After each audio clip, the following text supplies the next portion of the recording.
इदं गायत्र्यै इदं नमः ॐ भूर्भुवः स्वः तत्सवितुर्वरेण्यं भर्गो देवस्य धीमहि धियो यो नः प्रचोदयात् स्वाहा इदं गायत्र्यै इदं नमः ॐ भूर्भुवः स्वः तत्सवितुर्वरेण्यं भर्गो देवस्य धीमहि धियो यो नः प्रचोदयात् स्वाहा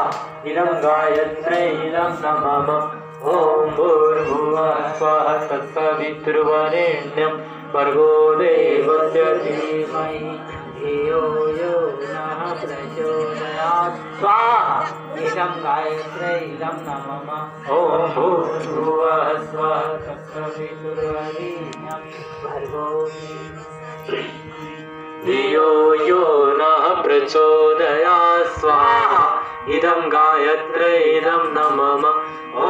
भूर्भुवः स्वः तत्सवितुर्वरेण्यं भर्गो देवस्य धीमहि धियो यो नः प्रचोदयात् स्वाहा इदं गायत्र्यै इदं नमः ॐ भूर्भुवः स्वः तत्सवितुर्वरेण्यं भर्गो देवस्य धीमहि धियो यो नः प्रचोदयात् स्वाहा इदं गायत्र्यै इदं नमः ॐ भूर्भुवः स्वः तत्सवितुर्वरेण्यं भर्गो देवस्य धीमहि धियो यो नः प्रचोदयात् स्वाहा इदं गायत्र्यै इदं नमः ॐ भूर्भुवः स्वः तत्सवितुर्वरेण्यं भर्गो देवस्य धीमहि धियो यो नः प्रचोदयात् स्वाहा इदं गायत्र्यै इदं नमः ॐ भूर्भुवः स्वः तत्सवितुर्वरेण्यं भर्गो देवस्य धीमहि धियो यो नः प्रचोदयात् स्वाहा इदं गायत्र्यै इदं नमः उसने रहते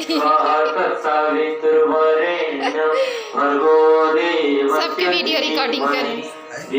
सबकी वीडियो रिकॉर्डिंग करें सेव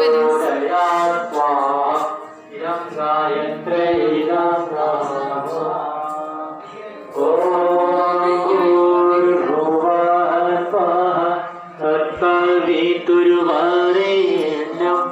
भर्गो देवस्य धीमहि धियो यो नः प्रचोदयात् स्वाहा इदं गायत्र्यै इदं नमः। आइए गौरी गणेश को